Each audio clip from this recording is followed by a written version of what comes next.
आपली चूक नाही माय. देवाने जन्माला घालतानाच पुरुषाला कंठ दिला, स्त्रियांना कंठ दिला.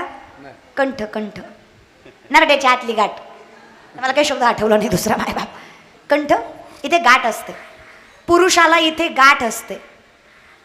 असती नका चेक करू, असती रे दादा असती. एवढं काय चेक करताय? असती नसती काय चेक करताय माय? नसती. पुरुषाला असती, स्त्रियांना नसती. याचा अर्थ ते आतल्या गाठीचे.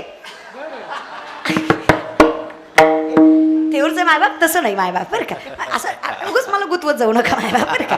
याचा अर्थ त्यांचं पोटात राहतं, आपल्या पोटात राहत नाही. पण पटकन बोलून जातो, स्वभाव आहे तो स्त्रियांचा. हा पण माझी विनंती एकच आहे, धर्मशास्त्र फार गोड वर्णन करतं. ज्या बाईला मनातलं ओठापर्यंत येऊन राखवता आलं ना,